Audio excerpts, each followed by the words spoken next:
आज की वीडियो है वो है प्रोराटा की। प्रोराटा जो हमारा सेकंड बुक है, share capital issue of share, उसमें एक छोटा सा पार्ट है ओवर सब्सक्रिप्शन। कि उसकी एडजस्टमेंट हम कैसे करते हैं जब एप्लीकेशन ज्यादा है।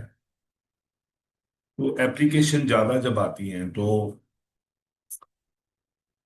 एप्लीकेशन जब ज्यादा आ जाती हैं तो उसका जो सबसे पहला वे होता है कि उसे रिफंड भी कर सकते हैं।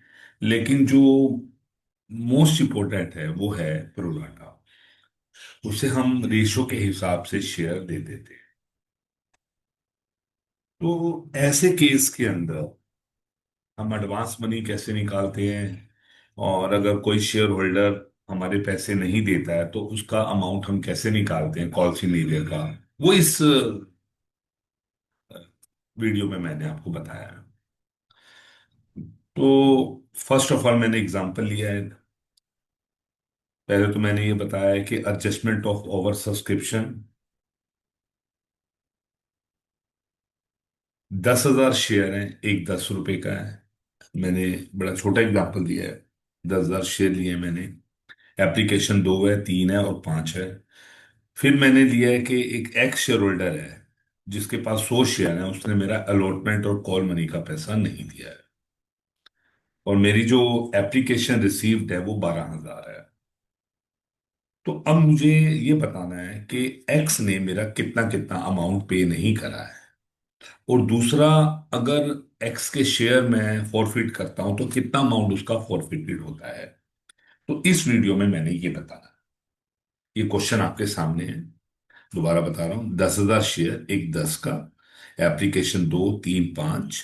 एक्स शेयर होल्डर है जिसके पास 100 शेयर है, उसने मेरा अलॉटमेंट और कॉल मनी का पैसा नहीं दिया।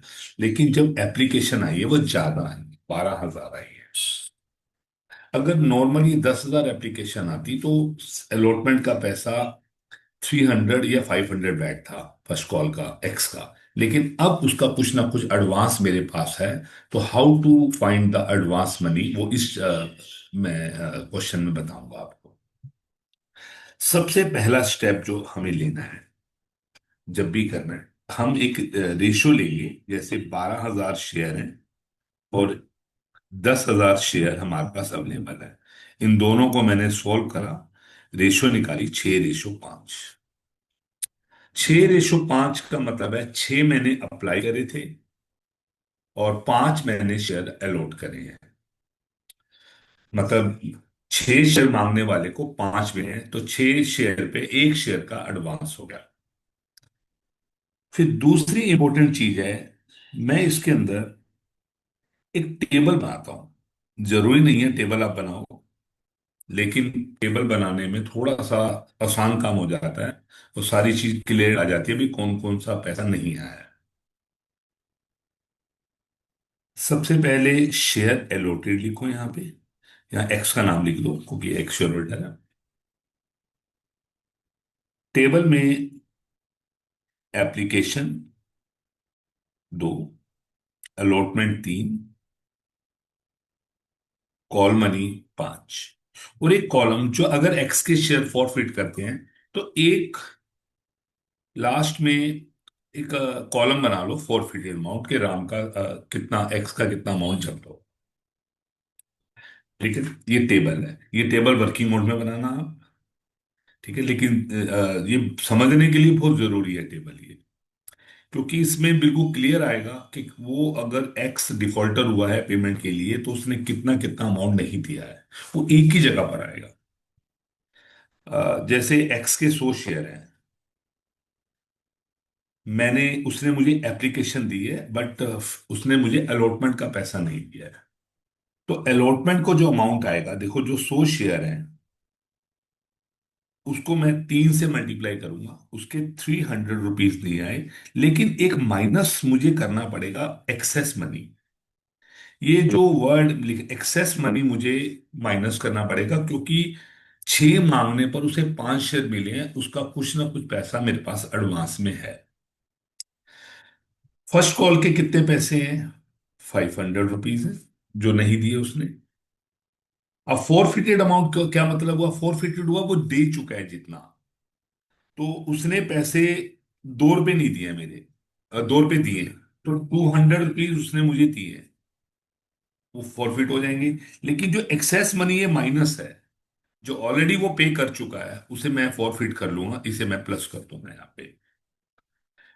तो ये फॉरफिटेड अमाउंट भी मुझे यहां से पता लग जाएगा। अब मेन फोकस है कि मुझे एक्सेस मनी कैसे निकालनी है। एक्सेस मनी निकालने का ये बहुत आसान है।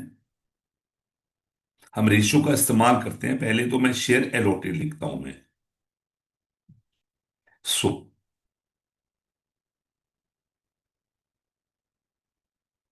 अब एक्स ने अप्लाइड कितने करें, रेशो का इस्तेमाल करते हुए, यूज करते हुए मेरे पास 120 शेयर आ गए जो उसने मांगे थे मेरे से, क्योंकि जब वो अप्लाई कर रहा था तो उसने मुझे 120 शेयर के लिए पैसे दिए थे।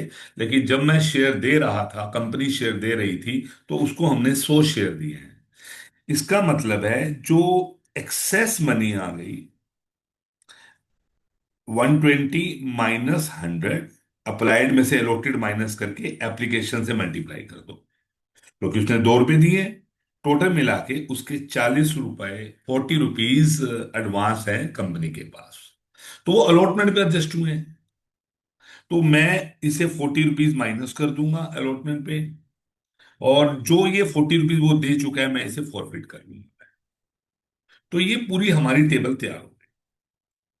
इसके अंदर मेन चीज फोकस है कि कॉन्सिनियरिंग कितना है, फॉरफिटेड अमाउंट कितना है।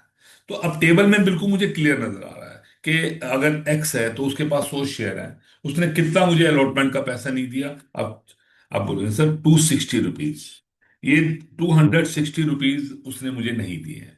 बनते तो उसके 300 थे, बट 40 रुपीज वो ऑलरेडी एप्लीकेशन के टाइम पे वो दे चुका था। ये बहुत बहुत इंपॉर्टेंट बात है। और सेकंड है कि फर्स्ट कॉल के कितने पैसे नहीं दिए, वो 500 रुपीज नहीं दिए उसने मेरे। लेकिन जब हम उसे फॉरफिट करेंगे एंट्रीज में, तो कितना अमाउंट उसका फॉरफिट होगा? देखो उसने 2 रुपीज दिए, और 100 × 2, 200 प्लस 40 आ जाएगा, टोटल मिला के 240 आ गया। तो बच्चों ये कॉल थी नेरियर और एडवांस मनी निकालने का। मैंने ये वीडियो नंबर 1 है। अगली वीडियो में मैं इसकी गारंटी बताऊंगा, सेकंड वीडियो में प्रोवाइड है। ठीक है, ये सिंपल एग्जांपल है विदाउट प्रीमियम। ठीक है। और नेक्स्ट वीडियो जब बनेगी तो प्रीमियम वाली भी बनेगी, मैं सारी टाइम पे बनाता रहूंगा ये। ठीक है।